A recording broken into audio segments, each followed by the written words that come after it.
반갑습니다. 말씀과 함께 하루를 시작하는 주님의 백성들을 예수님의 이름으로 축복합니다. 2025년 4월 18일 금요일 오늘 주신 말씀은 누가복음 23장 26절에서 43절까지입니다. 그들이 예수를 끌고 가다가 들에서 오는 시몬이라는 한 구레네 사람을 붙들어서 그에게 십자가를 지우고 예수의 뒤를 따라가게 하였다. 백성들과 여자들이 큰 무리를 이루어서 예수를 따라가고 있었는데 여자들은 예수를 생각하여 가슴을 치며 통곡하였다. 예수께서 여자들을 돌아다 보시고 말씀하셨다. 예루살렘의 딸들아, 나를 두고 울지 말고 너희와 너희 자녀를 두고 울어라. 보아라, 아이를 배지 못하는 여자와 아이를 낳아 보지 못한 태와 젖을 먹여보지 못한 가슴이 복되다 하고 사람들이 말할 날이 올 것이다. 그때에 사람들이 산에다 대고 우리 위에 무너져 내려라 하며 언덕에다 대고 우리를 덮어버려라 하고 말할 것이다. 나무가 푸른 계절에도 사람들이 이렇게 하거든 하물며 나무가 마른 계절에야 무슨 일이 벌어지겠느냐. 다른 죄수 두 사람도 예수와 함께 처형장으로 끌려갔다. 그들은 해골이라 하는 곳에 이르러서 거기서 예수를 십자가에 달고 그 죄수들도 그렇게 하였는데 한 사람은 그의 오른쪽에 한 사람은 그의 왼쪽에 달았다. 그때에 예수께서 말씀하셨다. 아버지, 저 사람들을 용서하여 주십시오. 저 사람들은 자기네가 무슨 일을 하는지를 알지 못합니다. 그들은 제비를 뽑아서 예수의 옷을 나누어 가졌다. 백성은 서서 바라보고 있었고 지도자들은 비웃으며 말하였다. 이 자가 남을 구원하였으니 정말 그가 택하심을 받은 분이라면 자기나 구원하라. 병정들도 예수를 조롱하였는데 그들은 가까이 가서 그에게 신 포도주를 들이대면서 말하였다. 내가 유대인의 왕이라면 너나 구원하여 보아라. 예수의 머리 위에는 이는 유대인의 왕이다. 이렇게 쓴 죄패가 붙어 있었다.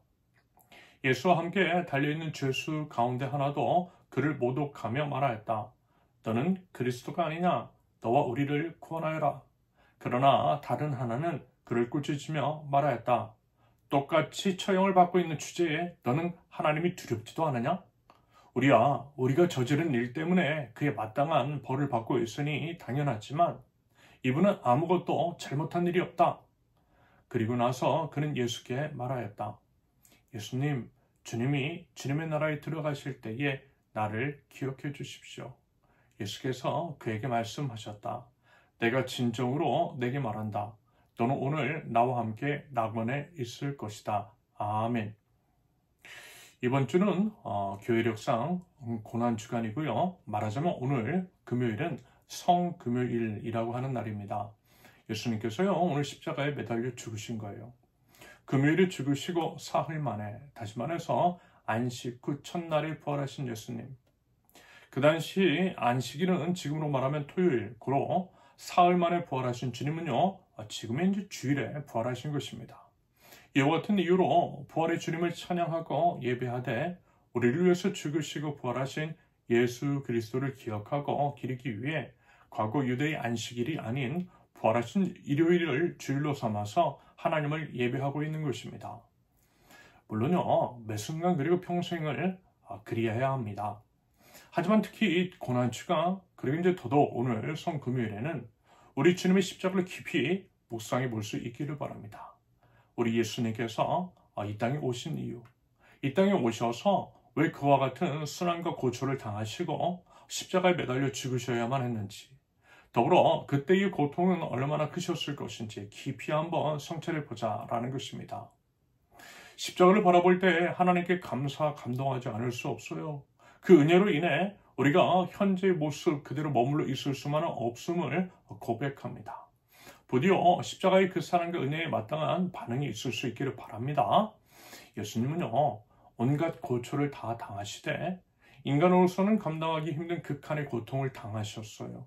한 가지만 말씀을 드리면요, 끝에 납덩이가 달린 채찍에 맞으셨을 때 살이 너덜너덜 찢겨 나갔습니다. 그러면서 뼈까지 노출되는 것이 다반사라고 해요. 채찍질만으로도 큰 충격으로 인해 보통은 쇼크를 먹고요. 기절했다라고 하죠. 십자가에 매달리시기 전에 이미 사망 직전의 상태셨다라는 것입니다. 그러면서 이제 거의 죽음에 이르신 상태에서 자신이 이제 매달리실 그 무거운 십자가를 짊어지시고요. 십자가 위에 매달리신 것입니다. 예수님께서 십자가에 매달리시되 양옆에는 죄를 지은 강도들과 함께 매달렸어요. 말하자면 세상 법을 어긴 행악자들과 동일한 취급을 받으셨다라는 것입니다. 누가요? 하나님의 아들이신 예수님, 무죄하신 우리 주님께서 말입니다. 사실 말이 안 되는 거죠. 상상만으로도 너무 억울하고 답답하고 끔찍하고 참담합니다. 하지만 말씀을 드렸듯이 우리 예수님은 그 부분에 대해서 침묵하셨어요. 묵묵히 그 모든 고통을 받아내셨어요. 왜요? 우리를 구원해 주시기 위해서. 그러면서 이제 우리가 주목하고 싶은 것은 그 극한의 상황 속에서 취하셨던 예수님의 태도, 예수님의 마음입니다. 34절, 그때에 예수께서 말씀하셨다. 아버지, 저 사람들을 용서하여 주십시오. 저 사람들은 자기네가 무슨 일을 하는지를 알지 못합니다. 자기를 모함하고 죽이려는 자들에 대해서 끝까지 사랑하신다라고 하는 그 말씀 끝에도 용서의 팔을 벌리신 우리 주 예수 그리스도이십니다. 원수를 사랑하라고 말씀만 하신 것이 아니라 이렇게 삶으로 보여주셨다라는 것입니다. 여러분, 이게 과연 쉬운 일일까요? 아니요, 당연히 그렇지 않아요. 죽으시는 그 순간 극한의 고통과 고통 중인데 그 원인이 자신에게 귀책사유가 있는 것이라기보다는 억울하고 무고하게 당하셔야 하는 그런 상황 속에서 참으로 어려운 고백이셨을 것 같아요. 더더군다나 당장이라도 천군 천사를 호령함으로써 모든 인간들을 쓸어 엎으실 수 있는 충분한 능력이 있으신 만왕의 왕으로서 말입니다. 결국요, 우리가 이제 바라봐야 할 예수 그리스도의 십자가 안에 담겨있는 중요한 상징, 그리고 우리가 따르고 행해야 할 바로 그것은 우리 예수님께서 보여주셨다는 것, 원수까지도 사랑하는 것, 용서하는 것, 심지어는 우리 자신이 억울하게 손해를 보고 죽어야만 하는 상황 속에서도 그래야 하는 것, 바로 그것인 것이겠죠.